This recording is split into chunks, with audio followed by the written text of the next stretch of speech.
he had 34 points, 9 rebounds, 5 assists, 2 steals. He and Julius Randle they had a battle. Julius Randle was just torching him in the second quarter and then did it again in overtime. Derrick Rose was fantastic. The Knicks get a win. They've won. I keep getting it wrong. I keep thinking, like, it can't be. Is it 6? Is it really 6? They've won 6 in a row. Listen, they haven't done that in 7 years. What's those people? March 2014, the last time. They won 8 in a row then, and they missed the playoffs by 1 game that season after winning 54 the season before. But I'm getting off the topic. Zion Williamson talking this way after a loss about the Garden.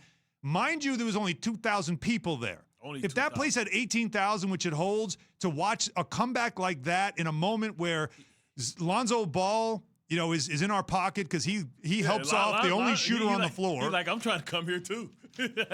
So, with that in mind, like, what do you read from that, Bart? What do you read from what Zion is saying, knowing that his best friend, RJ Barrett, is on the Knicks? Listen. I don't think that he really loves to coach. Listen, I love Stan, but Stan wore his welcome out really fast in Detroit too, and I was close to that situation. He can rub guys the wrong way, and I just think, how much better can this Pelicans team get? They have a good enough roster. We talk about, what the Knicks have been able to do with a limited roster. They have actual talent on the Pelicans. They should not be where they are right now. So they're not punching above their weight. So I think it's because the players aren't bought in, and I think guys are going to start thinking, you know what, I want to get out of here. We saw AD do it. AD was like, he couldn't wait to get out of there. If you couldn't win there with AD, it's like, you know what, and they did. They were a playoff team with him. But come on. No, but I'm saying they're barely right now with Zion playing out of his mind. With tournament. Brandon Ingram, Ball has been good up until recently, despite what happened in that game. He's actually played well for them this year. Yeah. Steven Adams is a more than adequate center. Ingram. It's a good team, not a great team. But in the West, it's hard. But they are on the outside looking on the 7-10 play-in. Right. Like, they're on the outside looking in. Listen, for Zion to really be able to go play with his best friend, to feel comfort, but also in a place that he loves, what New York offers everything that a player like Zion could do and be a part of to be a mega star. I'm not talking about – And it's for the NBA? Yes. You're talking about the next big star for this league, right, after LeBron retires? Yes. I'm talking about – we talked about who's the face of basketball. You don't see one? Bring him to the Mecca. Bring him right here, and I bet you that he will become one of the biggest stars in all of the country and outside of the country as well. You think about how electrifying he is and him being a point forward, but also being able to play with your friend that you have so much trust with, right? Somebody that you believe in.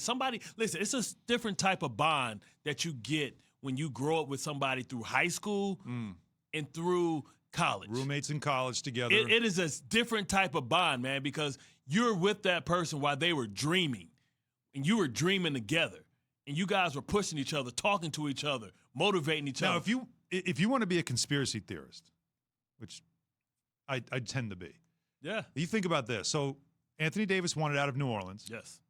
Gets what he wants. The Pelicans somehow win that lottery for Zion.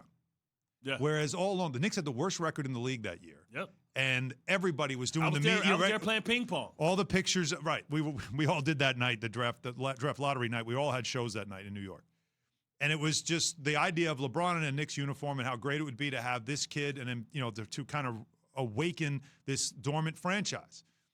The Knicks ended up with the 3rd pick and got RJ. That's so bad. And it's sort of like the consolation prize, which RJ's played very well this year, by the way. People need to know that. And you thought, well, all right, the league wanted to make sure that the Pelicans got a consolation prize because they knew AD was leaving and you wanted to help that franchise out. But now you think, well, the league also made sure the Knicks got the 3rd pick because everybody else in the top 5 fell out of the top 5. Yep. It was a wild lottery. And so are you thinking that maybe it's like, all right, Zion, is going to end up in New Orleans, but he'll control where he wants to go once his rookie deal is up? So the only person that would know about this stuff is Woj, right? Can we agree? The one man that knows everything about the NBA is Adrian Wojnarowski. The Wojo. So he had this to say about after Zion said what he said, and there's all this talk now about, does Zion want to end up with the Knicks? Is this what he's trying to push already? Here's Woj on the whole idea of Zion and the Knicks and the future possibility. I think it's something to watch down the road. He's a long way away from free agency. He's only in his 2nd year in the NBA. But I think with the way that the Knicks have been rejuvenated, the success you're seeing them have here in the short term anyway, I don't think it was completely by accident. The beginning of that clip, he said, hey, I'm glad you asked that. It was clear he was waiting for that question. So something to watch down the road. So it's something to watch down the road. Now, keep in mind, again, on his rookie deal. Now, most players after the rookie deal, or usually it's by the fourth year, now you've got your extension, and it's, for a guy like him, max extension. Yeah. Again, he doesn't have to sign it. He can say, no, I'm going to go be a restricted free agent, because you're not a full free agent after your rookie deal. You're a restricted free agent. But he could just make it clear to the Pelicans, I'm not interested. He could pass on. Like AD. He could pass on. Well, AD actually went into a second contract with them. But he could do something along that lines where the Pelicans know, all right, I mean, we can match and he could be miserable, or we just make the deal. So it's something to watch. Obviously, he's only in his second year, so there's still 3 years left, or at least 2, before he can put pressure on them and say, I kind of want out. Let's make the trade. And then you can do a sign and trade, or you can do a trade, and the Knicks can still offer him a max extension, or any other team could do it certainly as well. So it's definitely something to keep an eye on. Stop smiling, Alan. I Stop can't help smiling. I'm very happy today on a Monday. Rare that I'm Finally, happy on a Monday. conspiracy theory that you believe in. I will believe in this one. As I've told a lot of friends. You didn't believe in Giannis. You didn't believe in LeBron. As I've told a lot of friends, I have told myself after the Kevin Durant stuff, I'm not going to do this again.